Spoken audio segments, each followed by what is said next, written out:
अस्सलाम वालेकुम मेरे प्यारे प्यारे व्यूवर्स को मेरा प्यार भरा सलाम। मैं हूँ हफ्सा फरीद और आप देख रहे हैं मेरा YouTube channel Hafsa Farid cooking. आज मैं आप सबके लिए खस्ता कचौरियों की रेसिपी लेकर हाजिर हुई हूँ। तो चलिए रेसिपी बनाना हम शुरू करते हैं। सबसे पहले बिस्मिल्लाहिर्रहमानिर्रहीम। इस कप से मैंने मेजरमेंट की है तो तकरीबन 3 कप मैदा हमने शामिल किया है। मैदे को अच्छे से पहले छान लिया है। हाफ टी स्पून नमक शामिल करेंगे, 1/4 टीस्पून अजवाइन शामिल करेंगे, साथ ही हाफ टी स्पून शामिल करेंगे जीरा। अब हम शामिल करेंगे 1 चम्मच भरकर घी का। आप इसकी जगह ऑयल भी शामिल कर सकते हैं। अब अच्छे से मिक्स कर लेते हैं ताकि जो घी है वो मैदे में अच्छे से मिक्स हो जाए। मिक्सिंग के बाद आपने अच्छे से दबाना है मैदे को। अगर मैदे में बोल बन जाए तो समझ लें कि हमने घी अच्छी क्वांटिटी में शामिल कर दिया है, मगर यहाँ पर घी कम है इसलिए हाफ टी स्पून घी मैंने और शामिल किया है। अब दोबारा से हम मिक्स कर लेंगे। मिक्सिंग करने के बाद अब दोबारा से मैं हाथ में दबाऊंगी मैदा। तो देखिए ये बोल बन गया है। इसका मतलब है हमने जो घी है वो परफेक्ट क्वांटिटी में शामिल कर लिया है। अब हम डो रेडी करते हैं। बीच में हल्का सा आपने पानी शामिल करना है। तो यहाँ पर आपने थोड़ा थोड़ा सा पानी शामिल करते जाना है और डो को आपने गूंथ लेना है। और एक और बात बताऊँ आपको, आपने पानी एक साथ ही शामिल नहीं करना क्योंकि हमने डो जो है वो सख्त बनानी है, तो नरम डो बिल्कुल भी नहीं होनी चाहिए। हल्का हल्का पानी शामिल करते जाइएगा और अच्छे से जो डो है उसको गूंथ लीजिएगा। तो कंसिस्टेंसी आप चेक कर लें, बिल्कुल यही कंसिस्टेंसी होनी चाहिए। अब अच्छे तरीके से हम गूंथ लेंगे ताकि कोई गुठली वगैरह हो वो भी खत्म हो जाए। अब इसके बाद ये देख लें आप, मैंने 1.5 कप पानी जो है वो शामिल किया है और ये पानी बच गया है। अब साइड पे रख लेंगे। अब जो डो है इसके ऊपर हम हल्का सा घी लगाएंगे और डो को घी से ग्रीस करेंगे। अब कवर कर देंगे तकरीबन 10 से 15 मिनट के लिए। तो दूसरी तरफ स्टफिंग तैयार कर लेते हैं। तो उसके लिए पैन लेंगे, इसमें 2 चम्मच घी या ऑयल शामिल करेंगे। अब हाफ टी स्पून शामिल करेंगे अजवाइन और हाफ टी स्पून शामिल करेंगे जीरा। फ्लेम आपने ऑन कर देना है और मीडियम फ्लेम पर अब आपने इन दोनों चीजों को हल्का सा सौटे करना है चंद सेकंड के लिए। चंद सेकंड सौटे करने के बाद अब हम शामिल करेंगे लहसुन अदरक का पेस्ट। तो यहाँ पर मैं 1 चम्मच के करीब लहसुन और 1 चम्मच के करीब अदरक का पेस्ट शामिल कर रही हूँ। अब इसको भी हल्का सा सौटे कर लेंगे ताकि जो लहसुन अदरक का कच्चापन है वो खत्म हो जाए। चंद सेकंड तक आपने इन दोनों चीजों को सौटे करना है। इसके बाद हम बाकी अज्जा जो है वो शामिल करेंगे। तो देखिए सौटे कर लिया है अच्छे से। अब मसाले शामिल करते हैं। तो 1 चम्मच शामिल करेंगे चिली फ्लेक्स, हाफ चम्मच शामिल करेंगे नमक,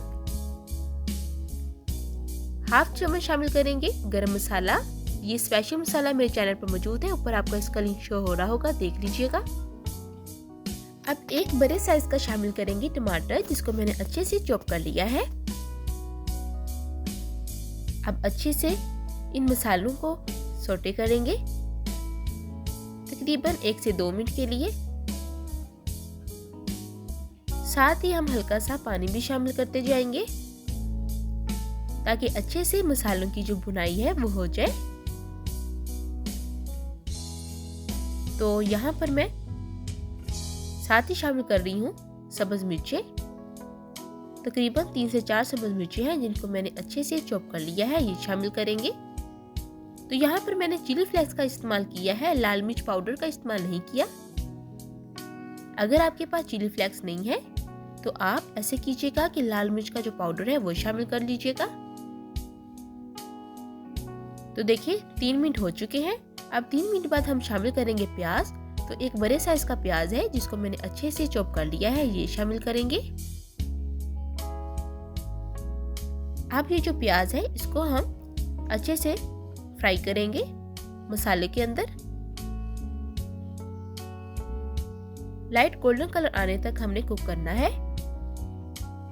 तो देखिए तकरीबन 1 मिनट बाद हम शामिल करेंगे सब्जियां। तो यहाँ पर सबसे पहले मैं बंद गोभी शामिल कर रही हूँ, जिसको जूलियन स्टाइल में मैंने काट लिया है। तो हस्बे ज़रूरत आप बंद गोभी शामिल कर लीजिएगा। साथ ही अब शामिल कर रही हूँ गाजर। गाजरों को भी अच्छे से चॉप कर लिया है। 2 दरमियाने साइज की गाजरें हैं जिनको मैंने चॉप किया है। साथ ही शामिल करेंगे शिमला मिर्च, इसको भी अच्छे से चॉप किया है। तो 3 दरमियाने साइज की शिमला मिर्च है, ये शामिल करेंगे। अब आपने इन सब्जियों को अच्छे से फ्राई करना है। बंद गोभी जो है वो बहुत ही अच्छे से कुक हो जाती है बहुत कम वक्त में, जबकि गाजरें और शिमला मिर्च है इनको मैंने अच्छे से चॉप किया है, तो ये भी कम टाइम ले लेंगी कुक होने में, ज्यादा टाइम नहीं लेंगी। फ्लेम आपने मीडियम ही रखना है और 3 से 4 मिनट आपने अच्छे से फ्राई करना है। अब यहाँ पर शामिल कर रही हूँ 1 चम्मच के करीब अनारदाना, इसका टेस्ट बहुत ही अमेजिंग होता है, ये भी आप शामिल कीजिएगा। तो ये अब जो स्टफिंग है ये मैं तैयार कर रही हूँ। इस स्टफिंग को तैयार करके आप स्टोर भी कर सकते हैं और 1 हफ्ते के लिए यूज कर सकते हैं मुख्तलिफ रेसिपीज में। अब यहाँ पर मैं 1 चम्मच चिली सॉस शामिल कर रही हूँ, साथ ही 1 चम्मच सिरका शामिल कर रही हूँ और 1 चम्मच सोया सॉस। अगर आपके पास ये सॉसेस नहीं है तो आप स्किप भी कर सकते हैं, मगर इनसे जो टेस्ट है, जायका है, वो बहुत ही अमेजिंग हो जाता है। अब 1 मिनट के लिए आपने फ्राई करना है सब्जियों को इन सॉसेस में। बहुत ही अमेजिंग खुशबू आ रही है जैसे ही मैंने सॉसेज जो है वो शामिल की हैं।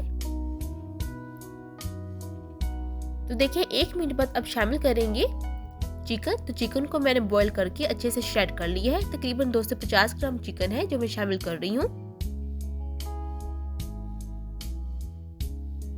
अब साथ ही शामिल करेंगे आलू। तकरीबन 3 दरमियाने साइज के आलू हैं जिनको मैंने बॉईल करके अच्छे से चॉप कर लिया है, यानी कि मैश कर लिया है। अब अच्छे से हम भुनाई कर लेते हैं। बस यही चीजें हमें शामिल करनी है। मसाले हमने पहले शामिल कर लिए हैं, मसालों की भी अच्छे से भुनाई हो गई है और जो चिकन है वो भी अच्छे से कुक है, आलू भी कुक है। बस आपने 2 मिनट के लिए मजीद भुनाई करनी है। तो देखिए 2 मिनट हो चुके हैं और अच्छे से हमारी जो स्टफिंग है वो तैयार हो चुकी है।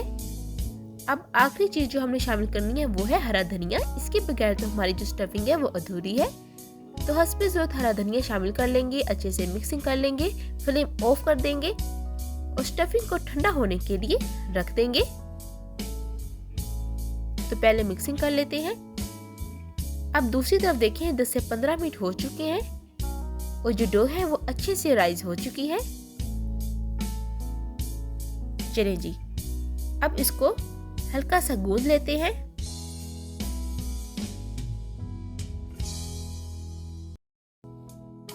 इस पॉइंट पर अगर आप मेरे चैनल पर न्यू हैं तो जल्दी से मेरे चैनल को सब्सक्राइब कर लें और बेल आइकन के बटन को दबाना मत भूलिएगा। आपका बेहद शुक्रिया। अब देखिए हल्का सा जो है ना मैदा हम डस्ट करेंगे। अब सारी जो डो हमने रेडी की है वो ऊपर रखेंगे और इस तरीके से रोल देंगे। तो देखिए अच्छे से जो रोल मैंने कर लिया है। अब आपने अपने चॉइस के मुताबिक कटिंग करनी है। तो यहाँ पर हम पहले कटिंग कर लेंगे। बहुत ही अमेजिंग रेसिपी है। अब आपने अच्छे से पेड़े बना लेने हैं। तो इक्वल साइज की होने चाहिए। शेप आप देख लें और साइज भी देख लें। तो देखिए अच्छे से मैंने सारे पेड़े जो हैं वो रेडी कर लिए हैं। अब इनको बाउल में रखते हैं। अब एक पेड़ा उठाएंगे और अच्छे से बेल लेंगे रोलिंग पिन की मदद से। जब आपको लगे कि रोटी जो है वो रोलिंग पिन के साथ चिपक रही है तो आप थोड़ा सा खुशका लगा लीजिएगा या घी लगा लीजिएगा। तो देखिए रोटी को अच्छे से बेल लिया है। अब आपने 1 टीस्पून के करीब घी लगाना है ऊपर। रोटी को अच्छे से घी से ग्रीस कर लें। घी से ग्रीस करने के बाद अब आपने थोड़ा सा मैदा जो है वो डस्ट करना है इस तरह से। अब यहाँ पर आपने सारे स्टेप अच्छे से फॉलो करने हैं। अगर आप स्टेप अच्छे से फॉलो नहीं करेंगे तो आपकी जो कचौरी है वो सही नहीं बनेगी। अब एक साइड से आपने उठाना है और ऐसे फोल्ड कर देना है और दूसरी तरफ से भी उठाकर साइड पर सेंटर पे करके फोल्ड कर देना है। अब इसके ऊपर भी आपने घी लगाना है। अच्छे से घी से ग्रीस कर ले। इसके बाद अब आपने दोबारा से मैदा जो है वो डस्ट कर लेना है। मैदा डस्ट करने का फायदा ये होगा कि जो लेयर्स हैं वो बहुत ही अच्छे से बन जाएंगी। आपस में चिपकेगी नहीं, खिली खिली बनेगी। आप दोबारा से फोल्ड करेंगे और इसके ऊपर घी लगाएंगे और फिर मैदे से डस्ट कर लेंगे। तो ये तरीका बहुत ही ध्यान से देखिए। अब आपने एक साइड से इस तरीके से फोल्ड करते जाना है और बहुत ही टाइटली आपने फोल्ड करना है। देखिए बिल्कुल इसी तरीके से, इसी तरह आपने टाइटली फोल्ड करते जाना है। फोल्ड करने के बाद अब आपने सेंटर से काट लेना है। तो एक ही पेरे से हमारे 2 पेरे बन जाएंगे। देखिए सेंटर से काट लेंगे और ये देखिए कितनी ज्यादा लेयर्स बनी है। अब दूसरा भी आपको उठाकर दिखाती हूँ। सेम इसी तरीके से आपने सारे जो है ना कचौरियों के पेरे बना लेने हैं। ये देखिए माशाल्लाह से कितने ज्यादा लेयर्स बनी है। तो देखिए मैंने जो सारे पेरे हैं वो बना लिए हैं कचौरियों के लिए। अब मैं यहाँ पर हाफ स्टोर कर लूंगी और हाफ फ्राई कर लूंगी। तो एक पेरा सबसे पहले उठाएंगे और जिस तरफ लेयर्स कम है वो साइड हम नीचे रखेंगे और अच्छे से बेलेंगे। तो आपने बस हल्का सा बेलना है, ज्यादा नहीं बेलना। बेलने के बाद अब फिलिंग कैसे करना है ये भी आपको बताती हूँ। हल्का सा पुश कर लेंगे और अब आपने 1 चम्मच के करीब फिलिंग जो है वो करनी है। अब आपने ये जो साइड है ना इन पर हल्का हल्का पानी लगाना है। पानी लगाने के बाद अब आपने एक साइड उठानी है और इस तरीके से आपने चुनर देते जाना है। जिस तरीके हम कपड़ों में चुनर देते हैं ना, इस तरीके से आपने इस पर भी चुनर देते जाना है और टाइटली जो है आपने बंद करते जाना है।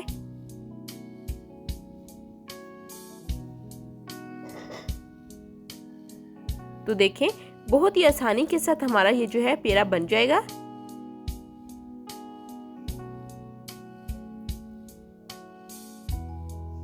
और इस तरीके से टाइटली क्लोज कर देंगे। तो ये देख सकते हैं आप। सेम इसी तरीके से हम बाकी कचौरियां भी रेडी करेंगे। तो देखिए सारी जो कचौरियां हैं वो रेडी कर ली हैं। अब हमने जो ऑयल है उसको अच्छे से गर्म करना है। जब ऑयल अच्छे से गर्म हो जाएगा तो इस साइड को आपने नीचे रखना है और फ्लेम अब यहाँ पर आपने बिल्कुल मीडियम कर देना है। स्लो आंच पर आपने कचौरियों को कुक करना है। स्लो आंच पर कुक करने का फायदा ये होगा कि जो लेयर्स हैं वो बहुत ही अच्छे से ओपन होंगी और बहुत ही अच्छे से हमारी जो कचौरियां हैं वो कुक होंगी, कच्ची नहीं रहेंगी। तो तकरीबन आपको 5 से 6 मिनट लग सकते हैं। तो देखिए कचौरियां जो हैं वो अच्छे से कुक हो चुकी हैं। ये आप देख सकते हैं सुनहरा गोल्डन सा कलर आ चुका है। अब स्ट्रेनर की मदद से इनको निकाल लेते हैं। तो बहुत ही अमेजिंग सी ये रेसिपी है। आप इस रेसिपी को जरूर ट्राई कीजिएगा। अब मैं आपको काट कर भी दिखाती हूँ कि कितनी खस्ता और कितनी मजे की हमारी कचौरियां जो हैं वो रेडी हुई हैं। तो ये लेयर्स आपको नजर आ रही होंगी। कितनी अमेजिंग ये रेसिपी बनी है आज की। उम्मीद करती हूँ कि मेरी आज की रेसिपी आपको बहुत ही पसंद आई होगी। फिर मिलूंगी एक नई रेसिपी के साथ। तब तक हफ्सा फरीद को दे इजाजत। अल्लाह हाफिज।